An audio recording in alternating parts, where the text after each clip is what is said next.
Stay in touch with Capital Journal online, on Facebook, and on Twitter. You can also contact us by email at ddaily@aptv.org or by mail.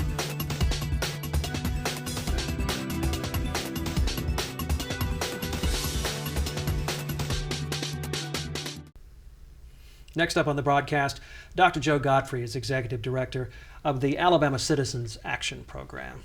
Dr. Godfrey, welcome to Capital Journal. Good to be here. Nice Thank to see you. You are a reverend, you are a former president of the Alabama Baptist State Convention, and you are a regular opponent of lottery legislation. We find ourselves again with a lottery proposal before us. Governor Bentley saying he wants to make it the focus of a special legislative session. What were your thoughts when you heard the news this week that the governor was going to call a special session on a lottery? Well, obviously I was very disappointed. I feel like it's not necessary, but it was something that we expected. We had been hearing rumors as far back as the regular session that they were going to create a crisis so that the only solution would be gambling, and that we would come back at the end of the summer or first of the fall, and the legislature would have to take quick action to solve the problem, because they didn't solve it during the regular session and properly fund the general fund budget. So we've been anticipating this and expecting it. I'm just greatly disappointed that the governor has decided to push for gambling as a solution. When you say creating a crisis, there have been some who have pointed to the fact that, for instance, Medicaid didn't get all the funding increase it asked for. Is that part of the crisis you Well, refer to? it is, and what I mean by creating the crisis is they didn't deal with the issue back during the regular session. They just kind of kicked the can down the street and said, we're just going to keep putting this thing off and wait till there's nothing else we can do. They don't want to raise taxes, which I understand. I don't want my taxes raised either.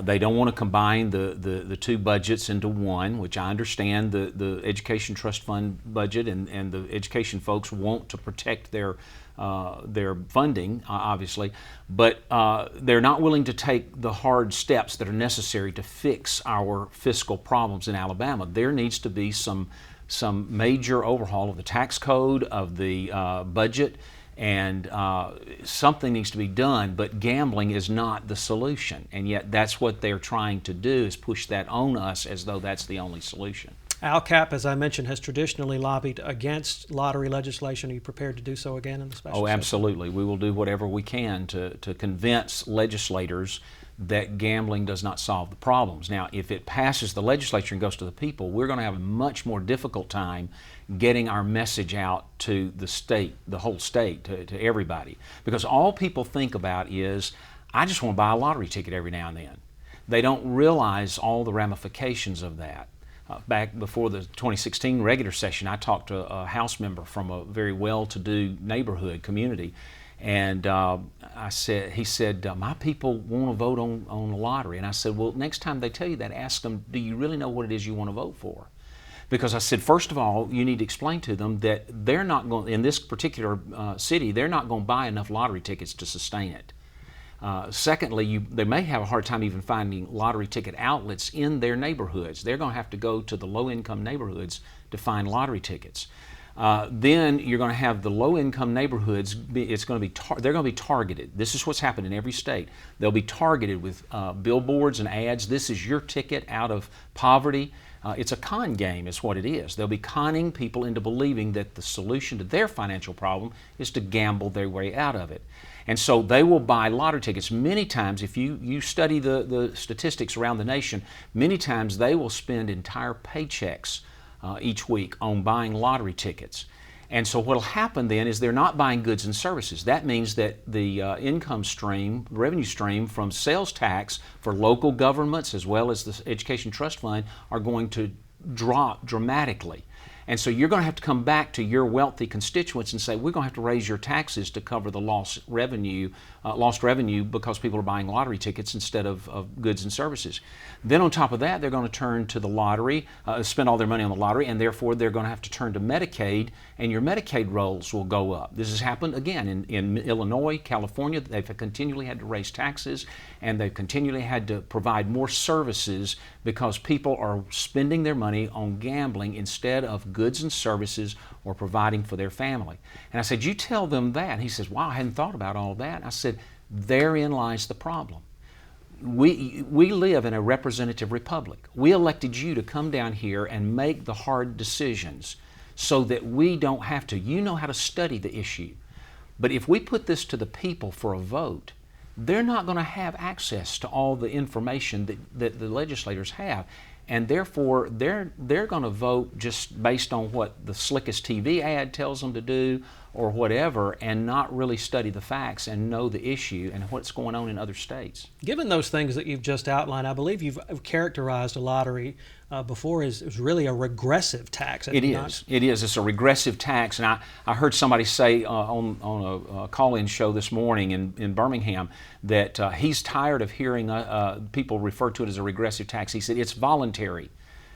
And my response, I called into that same talk show and I said, my response to that is it's based on deception. Yeah, it's voluntary, but it's a con game. It's like if somebody calls you up at home and tries to convince you to invest in their bogus company, and if you'll invest, you're going to quadruple your money, and you invest, you can be arrested for that. That's illegal. And we've got people in prison today that have tried to play those con games. Well, what you've got with a state-sponsored lottery is you've got government playing the role of the con artist, trying to convince people to buy mostly worthless lottery tickets instead of investing their money in goods and services or investing in bank accounts or interest-bearing accounts. I saw an interview recently where a lady was sitting in her living room. She was an older lady. She said, I can't retire because I don't have any money to retire on. Around her were boxes and boxes of lottery tickets. And she said, I've got all these lottery tickets and nothing to show for it. Somebody brought in an Excel spreadsheet and showed her that if she had taken the same money she was using to buy lottery tickets every week and had invested it in a simple interest-bearing account, that she would have plenty of money to retire on. I think it was close to $1 million to retire on. But because she had wasted her money on the lottery tickets, at governments, at the state's insistence that this is your solution to your financial problems, she has nothing to show for it. So that's what we're looking at. That's what we're dealing with here. Critics were quick to pounce on Governor Bentley this week after he announced he would call a special session on a lottery, saying that he had flipped on this issue, that he has in the past said that he didn't think a lottery was the answer to the state's budget problems, and now he's saying that he thinks it is. Right. Well, he's always said from the very beginning when he started running for governor the first time that he was for letting the people vote, which I disagree with. As I pointed out, people don't understand the issue. But yeah, he has flipped. He indicated that he believed the lottery. I remember him making a statement during the regular session last year that we were several years too late in trying to institute a lottery here because we could not, with our low population level in Alabama, could not sustain a lottery. And so if he knows that, then why is he pushing for it now? And again, it may be because the state legislature wouldn't enact his tax increase plans, but somebody needs to sit down and work out the numbers and come up with a fair, equitable tax that is as low as possible, make as many cuts to waste as possible, and then I think people will be willing to pay the taxes for the proper goods and services that the government provides, the state provides. Dr. Godfrey, at the same time, there have been several polls over the last year or so which have indicated that Alabamians, by and large, would like the opportunity to vote on a lottery. But we go back to your argument that you just presented, that if they were educated exactly on what they were voting for, they might feel a little differently about it. There is a certain sense of urgency here. There are those who say we need to act on this quickly. If we can approve a lottery bill by August 24th, we can get it on the November general election ballot, where a very high voter turnout is expected given the presidential election. And because of the higher voter turnout, they feel like they might have a clearer picture of what the voters actually want.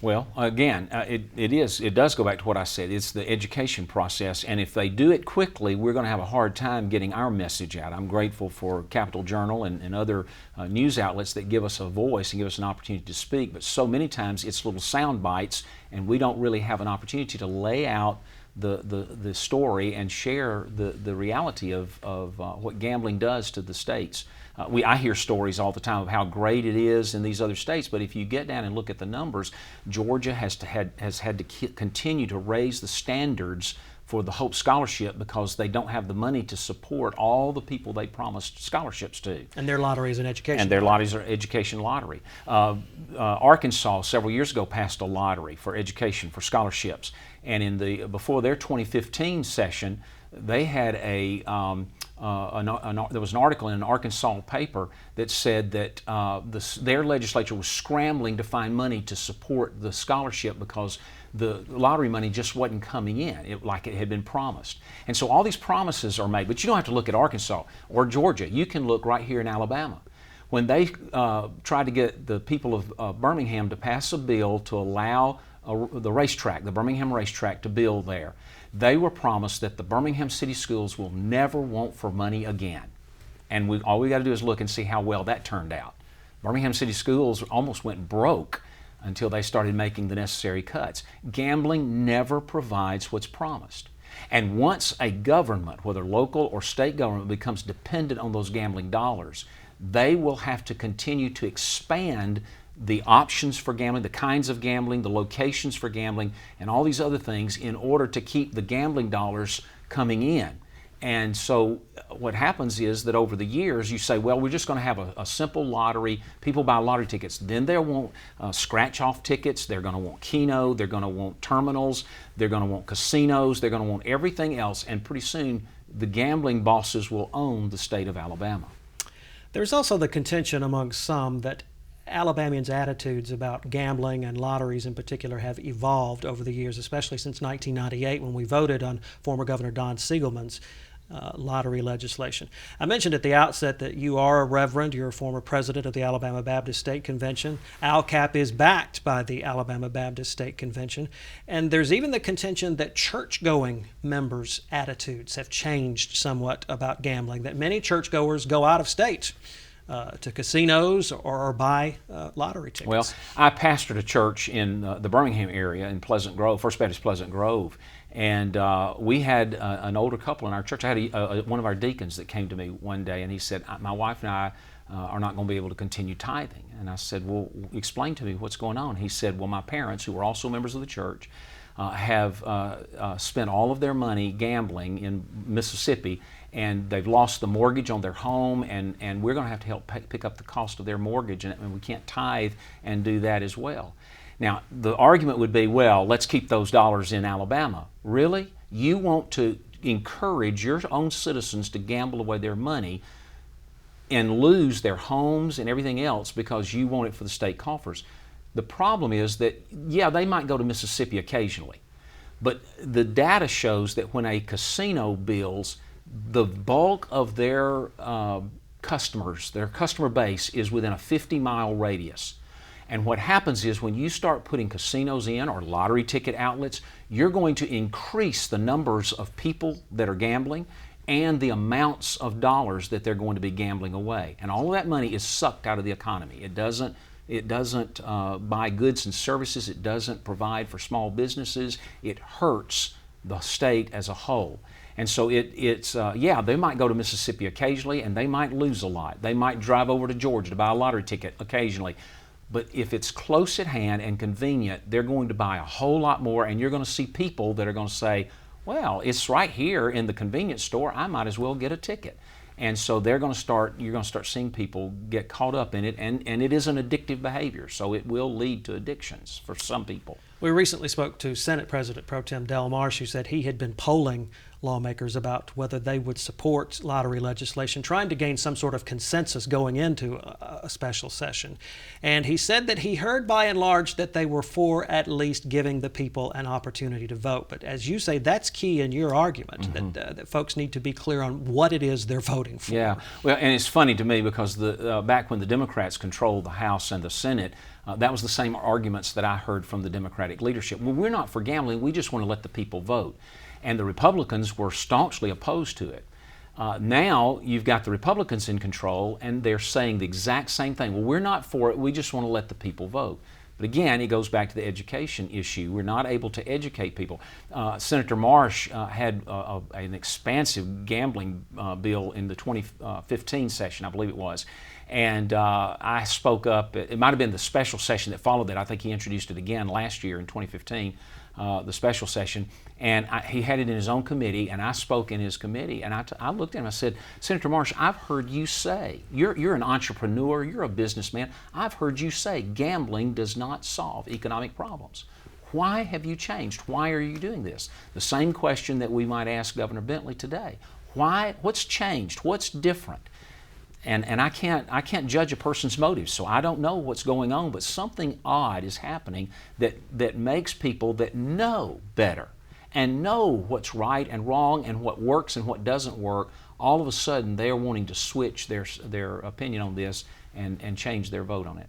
Do you think that you and others who feel like you do can sway opinion in a special session? And we will do everything that we can, and we'll do we'll take advantage of every opportunity we have. There's a new documentary that's come out called Out of Luck, and there's some foul language in it, so we've gotten an education edition that drops the sound on that, and we're going to try to get churches and pastors all over the state to watch this and show it to their congregations. I don't know how successful we'll be. I'm one man. I don't know that I can get around to everybody, but we're going to do everything we can to try to get that documentary out, because it exposes how deceptive state-sponsored lotteries and state-sanctioned casinos really are, and how they're destructive of the overall economy in the states where they've been implemented. If this gets out of the legislature and it goes to a vote of the people later this fall, you'll have a much bigger task of trying to influence